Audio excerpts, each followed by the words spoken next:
গতকালকে তা যেটা একটা আইনগত আলোচনায় যেটা আমাদের আজহারুল্লাহ সাহেবের কেসে যে পয়েন্টটা তারা সেটেল করেছে আমাদের অ্যাপিলেট ডিভিশন ইতোমধ্যে, যে যে ওয়াইড স্প্রেড অথবা সিস্টেমেটিক ক্রাইম, এই অফেন্সটা ওয়াইড স্প্রেড বা সিস্টেমেটিক ক্রাইমের মধ্যে আসবে কিনা। যদিও আপনারা জেনে থাকবেন যে এটা ইতিমধ্যে আমাদের 24 সালে কিন্তু এই অংশটা আইনের এই ব্যাখ্যাটাই আমাদের পূরণ করার জন্য আমাদের একটা আইন সংশোধন হয়েছে। এখন ওয়াইড স্প্রেড বা সিস্টেমেটিক ক্রাইমের এই অংশটা আমাদের আগের যে সেকশনটা ছিল 3(2) এর মধ্যেই এটা কিন্তু অ্যামেন্ডমেন্ট হয়ে গেছে। তখন ওটা ছিল না, কিন্তু সেটা আব্দুল কাদের মোল্লার জাজমেন্টে আমাদের তৎকালীন চিফ জাস্টিস হু ওয়াজ অথর জাজ, তার জাজমেন্টে তিনি বলেছিলেন যে ওইটা ওয়াইড স্প্রেড বা সিস্টেমেটিক ক্রাইমের ওইটা প্রয়োজন হবে না, যে অফেন্সটা আছে সেটা ওইটার আওতায় আসবে। কারণটা আমি ব্যাখ্যা করে বলি আপনাদেরকে। বিষয়টা হচ্ছে 71 সালে রাজাকার বাহিনী যেটা গঠন করা হয়েছিল, আমি মনে করি যে আমি ভবিষ্যতে যদি এরকম কেস হয় আমি এই ব্যাখ্যাটা আমি আদালতের সামনে আমি তুলে ধরতে চেষ্টা করব। আমি গতকালকেও আমি বলেছি সেটা, যে এই যে ওয়াইড স্প্রেড বা সিস্টেমেটিক ক্রাইমের যে প্রসঙ্গটা আনা হয়, 71 সালের মানবতা বিরোধী অপরাধের সবটাই সিস্টেমেটিক এবং ওয়াইড স্প্রেড অ্যাটাক বা ক্রাইম ছিল। কেন ছিল? তখন 71 সালে রাজাকার বাহিনী একটা গঠন করা হয়। সেই রাজাকার বাহিনীর একটা অ্যাসাইনমেন্ট ছিল to act all over the country. এটা কিন্তু কোনো ইন্ডিভিজুয়াল অ্যাক্ট ছিল না, ব্যক্তি বিশেষ কোনো অফেন্স না। এটা রাজাকার বাহিনী তখন তারা গঠন করে, তাদের প্রত্যেকটা বাহিনীর সদস্য সারা বাংলাদেশের প্রত্যেকটি আনাচে কানাচে তারা কিন্তু এই হত্যাকাণ্ডের মতো বা অন্যান্য মানবতা বিরোধী অপরাধের মতো ঘটনাগুলো তারা ঘটিয়েছে। সো এখন পার্টিকুলার কোনো এক জায়গায় কোনো রাজাকার বাহিনীর কোনো মেম্বার তারা যদি কোনো কাজ করে, তাহলে এটা কিন্তু ওই ওয়াইড স্প্রেড বা ওই সিস্টেমেটিক ক্রাইমসেরই একটা অংশ বলে গণ্য হবে। এনিওয়ে, এই প্রসঙ্গটাই গতকালকে তারা প্রসঙ্গটা উঠেছে, যেহেতু ইতোমধ্যে জনাব আজহারুল্লাহ সাহেবের কেসে একটা জাজমেন্ট হয়েছে আমাদের অ্যাপিলেট ডিভিশনের, এবং এই জাজমেন্টটা যেহেতু এখন পর্যন্ত বহাল আছে, এটা ওভারঅল না হওয়া পর্যন্ত we are bound by that judgement. So এই আলোকেই সম্ভবত এই জাজমেন্টটা আজকে যেটা হয়েছে, ওই রায়টাকে ফলো করেই হয়তো আমাদের মাননীয় বিচার আজকে অ্যাপিলেট ডিভিশন হয়তো সেই সিদ্ধান্ত নিয়েছেন। আসামিকে মামলা থেকে খালাস দিয়েছেন, তাদের আপিলটা অ্যালাউ করেছে।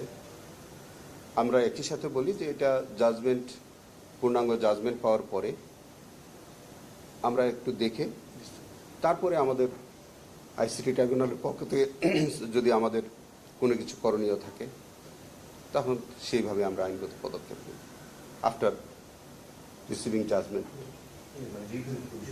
যদি আমাদের কোনো কিছু করণীয় থাকে সেটা আমরা তখন জাজমেন্ট দেখার পরে আমরা দেখব। হ্যাঁ, আমি যদি জানি যে 2023 সালে আরেকটি মামলা দায়ের হয়েছিল, যেটা খান আকরাম হোসেন নামে আরো একজন তার মৃত্যুদণ্ড হয়েছিল। তবে এখানে ওই মামলাটা পরবর্তীতে না, ওইটা আমি শোনেন, আমরা রেকর্ডের বাইরে কিচ্ছু বলার কোনো সুযোগ আমার নাই।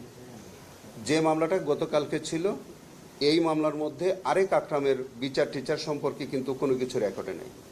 সো আমরা এভিডেন্স বা রেকর্ডসের বাইরে অন্য কোনো বিষয়ে আমরা ব্যক্তিগত নলেজ থেকে আমার কিচ্ছু বলার কোনো সুযোগ নাই। আপনি যেটা বলছেন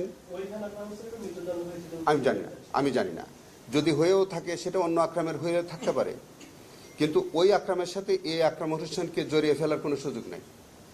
এরা সেপারেট আকরাম, এটা তারাও কিন্তু স্বীকার করেছে, এটা কিন্তু ডিফেন্সও স্বীকার করেছে। বরঞ্চ তারা কি বলেছে শুনবেন?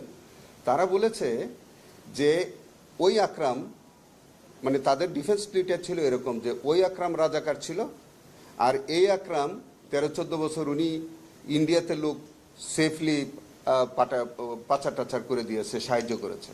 তার মানে বোঝা গেল যে তাদের কেস অনুযায়ীও কিন্তু দুইটা আকরাম ছিল, এবং দুই আকরামেরই সাজা হয়েছে। যদি আপনার বক্তব্য হয় এই আকরামেরও সাজা হয়েছে, ওই আকরামেরও সাজা হয়েছে, এবং ন্যাচারালি তাই হয়েছে। আমাদের তো ডেফিনিট কেস হলো আকরাম অফ জয়নাল আবেদিন, আর ওই আকরাম হচ্ছে আকরাম অফ মুক্তার হোসেন। তার পিতার নাম মুক্তার হোসেন, আর এই আকরামের পিতার নাম হচ্ছে জয়নাল আবেদিন। সো একটার সাথে আরেকটাকে গুলিয়ে ফেলার কোনো সুযোগই নেই। আমরা we had a very well proved case, honourable supreme court on the point of যে ল পয়েন্ট, যেটা আমাদের মিস্টার আজহারুল্লাহ সাহেবের জাজমেন্টের যে পয়েন্টটা নিয়েছে, সেই জাজমেন্টের ভিউ থেকেই আজকের এই জাজমেন্টটা করা হয়েছে বলে আমরা মনে করি। তো সেটাই সব কিছু দেখে টেখে আমরা পরে যা করণীয়, যদি কিছু করণীয় থাকে ইনশাল্লাহ আমরা করব। আর এইটা 5ই আগস্টের ঘটনা না, 5ই আগস্টের পরে না, এটা হলো 71 সালের মানবতা বিরোধী অপরাধের ঘটনা। Thank you so much. একটা বিষয় হলো যে বিষয়টা অনেকটা এম্বারেসিং আমাদের জন্য। নানা রকম আলোচনা হচ্ছে আপনাদের কনস্টিটিউশন নিয়ে, নানা সমালোচনা। আমি এই হাসি আপনাকে তো ফেস করতে অন্য প্রসঙ্গে একটু আজকে আমি উত্তর দিই হ্যাঁ। হলো যে আমরা বাইরে থেকে অনেকেই শঙ্কা করছে যে এই ধরনের দ্বিধাদ্বন্দ্ব এরকম নানা আলোচনা সমালোচনা মাঝে বিচারটা থমকে গেল কিনা, বিচারটা আগাবে কিনা, তো সব মিলিয়ে সার্বিকভাবে আপনি যে তখন কনস্টিটিউশনের অভিভাবক বা দুই পক্ষে নানা রকম অভিযোগ আসছে, পাল্টা অভিযোগ আসছে, এইসব বিষয়গুলো আসলে মানে সামনের দিনে বিচারকে প্রভাবিত করবে কিনা? একদম না, কিচ্ছু বিচারকে প্রভাবিত করবে না। আমি যতদিন আমি আমার দায়িত্ব পালন করব, আপনারা আমাকে অনেকে চিনেন তো আগে থেকে, সো আমি কম্প্রোমাইজ করা আমি শিখি নাই। আমার দ্বারা কোনো কম্প্রোমাইজ কিছু হবে না। আমি আবারও বলছি যে কোনো নির্দোষ মানুষ আমার দ্বারা বিন্দুতম কোনো হয়রানির শিকার হবে না। আর কোনো অপরাধে যদি হয়, ভুলভ্রান্তি ছাড়া, আমার নিজেরও তো ভুলভ্রান্তি হতে পারে, বাট কোনো অপরাধী পার পেয়ে যাবে এই চিন্তা করে লাভ নেই। একদম স্ট্রেইট মেসেজ, কোনো নিরপরাধ ব্যক্তি হয়রানির শিকার হবেন না, কোনো অপরাধী ছাড় পাবে না। সো আমাদের এখানে বিচার থমকে যাওয়ার কোনো ব্যাপার নেই। আমাদের আভ্যন্তরীণ একটা ফ্যামিলিতেও তো অনেক কিছু হয়, তাই বলে কি ফ্যামিলিটা চলে না? আপনি ধরে নেন এটা আমরা আইসিটি ট্রাইব্যুনাল আমরা যারা কাজ করি, আমরা একটা পরিবারের সদস্য, আমাদের আভ্যন্তরীণ অনেক কিছু হলে হতে পারে, কিন্তু এইটা আমাদের বিচারের সাথে কোনো সম্পর্ক নেই।